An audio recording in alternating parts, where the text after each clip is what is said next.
Welcome, welcome. This is something I want to start doing and just getting better as I go. I will say Myron Golden is a huge inspiration to me.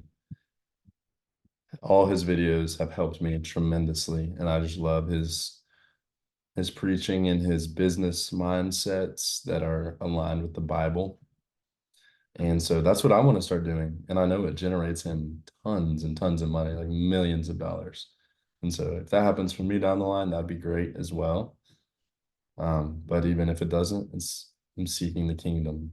Basically, the whole point of this is to make it to where you are unafraid to do what you're called to do and to be able to get over the fear of what other people think of you and live the life of your dreams that God meant for you to live. Because I Okay. feel like so many people right now who are living in a way that they're kind of scared and they're not fulfilling their full potential. Uh-huh.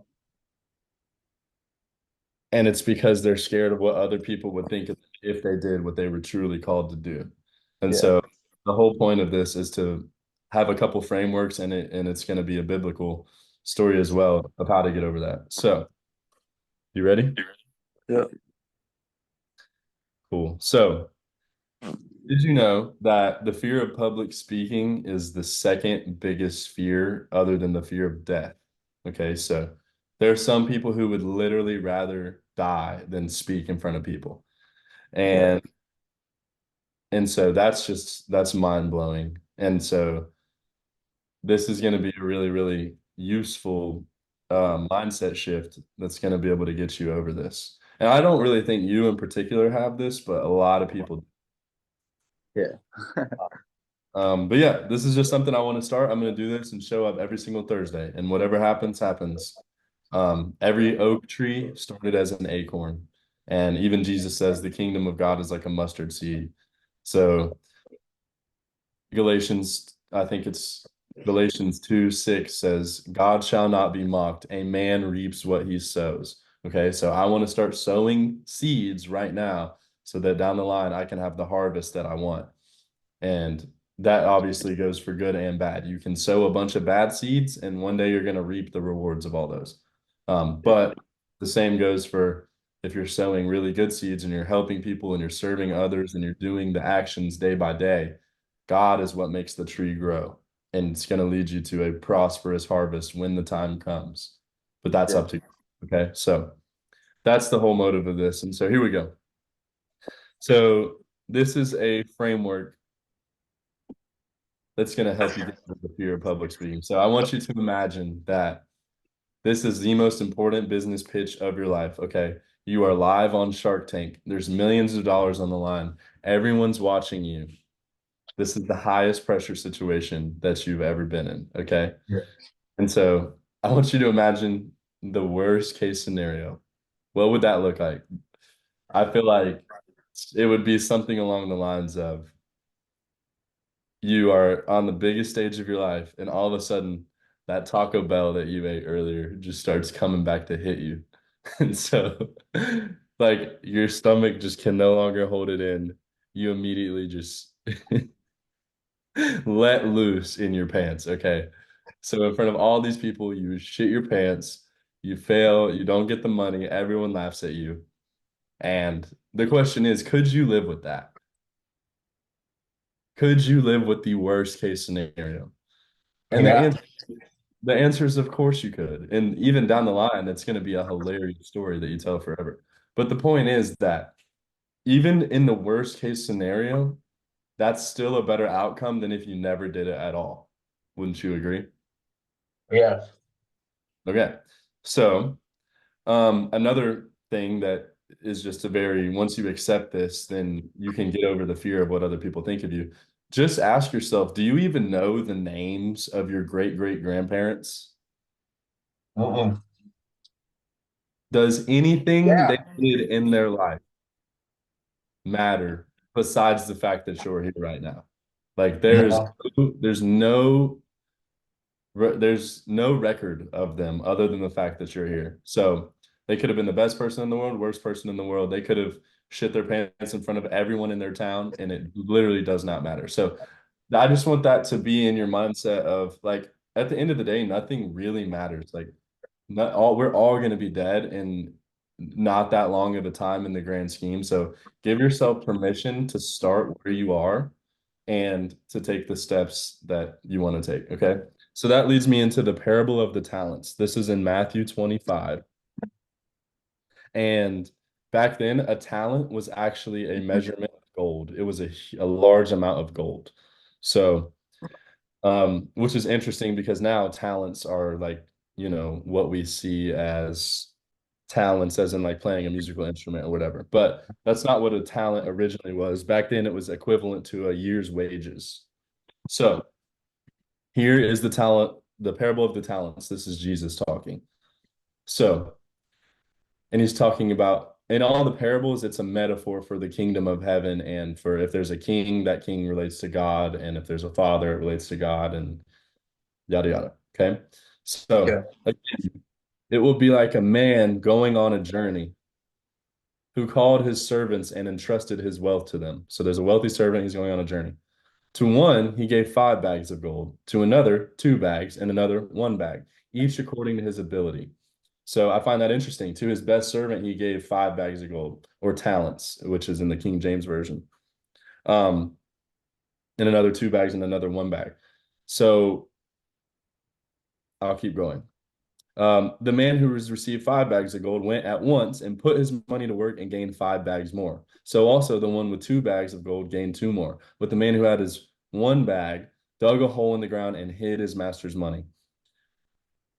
After a long time, the master of those servants returned and settled accounts with them. The man who had received 5 bags of gold brought the other five. Master, he said, you entrusted me with 5 bags of gold. See, I've gained 5 more. His master replied, well done, good and faithful servant. You have been faithful with a few things. I will put you in charge of many things. Come and share your master's happiness.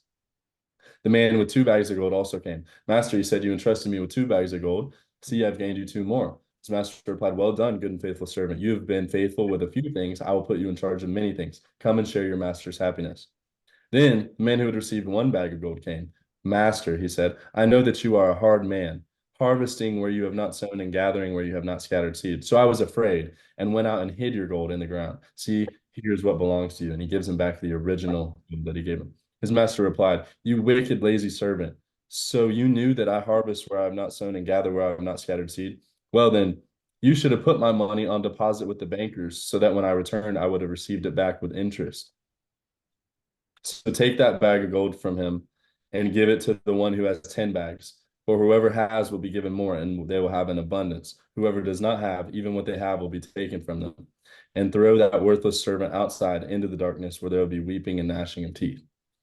So that's the parable of the talents. And so there's a couple things that I want to break down and talk about. So the first thing is the fact that he trusted each of his servants with different amounts of gold. But even with the guy who got two, he was equally as happy as the guy who turned five into 10, as the guy who turned two into four. And so Yeah. I want that to be a really key takeaway here is play the hand you've been dealt in life. Okay. God gave us each abundant blessings that he determined we were fit for. So don't waste your talent wishing you had someone else's, even if they have more than you, with naturally, if they say they're genetically better, they have a better head start, whatever you want to call it.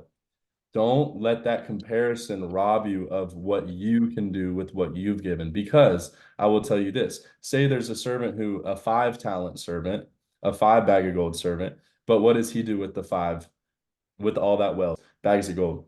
What if he goes and he spends it on drinking, partying, girls, women, gambling, yada yada, and he completely squanders that wealth, and the master comes back, and all that wealth is gone. Versus the guy who has 2 bags, but then he does what he's supposed to and he multiplies it. That the master will be so much happier with the guy who started out with two, according to his ability, and he's going to give him even more. So that's a really, really key point is just because other people have been given more or less than you doesn't mean that you're not supposed to still multiply what God gave you and multiply his kingdom through your blessings. Okay. Yeah. You following? I'm following. the a big point I want to make here as well is that God gave us all a piece of him and he gave us a mission and he gave us something to do. And so if you just take what you've been given and you don't do anything with it and you quote unquote bury it, Yeah. that would be the equivalent of you never taking any action, you never take any risk, you don't go on the steps because it's God's job to grow what he's given you. God will grow it, but you have to still take the steps, okay? And you have to take the action. And so the final point I want to make is a lot of times what we're seeing on social media is people who are very late into the stage, into the process. So say they're at, stage X out of the alphabet. They're at stage X out of XYZ. They only have two more stages to go. But you, on the other hand, you're starting out at plan A or at option B. Hmm. What I want to make here is to give yourself permission to start where you are because it's still better to start right now and go from B to C and C to D and D to E and E to F than it is for you to just look at someone who's at XYZ and be like, "Oh, I'm not a pro yet. I can't do that. So I'm just not going to do anything at all." That's the point that's really, really important to take away here is give yourself permission to start where you are because you can never get at XYZ if you don't start at plan A. Every single person we see at that highest level started as a beginner. Everyone who's ever mastered anything started as a beginner. And so whether that's a pride issue or it's not an incompetence issue because everyone can do this and can take what they've been given and multiply it. But Hmm. if you're too proud and you say, "Oh, I'm not the best, so what's even the point?" That's pride. That's a very prideful mindset to have. And by doing that, you're going to miss where you could have gone on the journey by not just taking that first step and starting and trusting God with the hand you've been dealt. So one last thing is this. It's very important and it's very motivating and scary to think about. If you continue putting off something day by day by day, tomorrow, I'll do it tomorrow, I'll do it tomorrow, I'll do it tomorrow. One day there won't be a tomorrow because the only thing guaranteed is that we're all have limited days on this earth. And so my question is this: one day, do you want your dreams to be buried with you? No. That's a very, very scary reality to be on your deathbed and think, I wish I would have done all these different things that I could have, but I was too prideful or too lazy or too arrogant to start. And so that's a terrifying thought. And if that doesn't motivate you, in addition to the worst case scenario being acceptable, guys, just go out and do it. Do the thing that you've been putting off because number one, God wants you to, and God gave you something to help others. Okay. By doing this, you're making the world a better place. And by not, you're being selfish because you're not sharing your gift with the world, which is our entire purpose anyway. We're here to glorify God and to serve others. That's true. So, all this is going away anyway. Life is very, very short. You don't even know your great great grandfather's name unless you're William the Sixth. That's the only way you would ever know his name. And still, then you know zero details about his life. So that should just give you the freedom and the permission to do what you know deep down you're being called to do and to not worry about what other people think and to not worry about the fear of failure because there really is no failure. If you try, like we said, if you literally have the worst case scenario happen to you on Shark Tank, that's still so much better than if you never did it at all. So there is no failure. There's only lessons, there's only experiences, and there's only the journey. So my challenge and my message to you is to start the journey and trust that you will make it to the destination that you're destined for.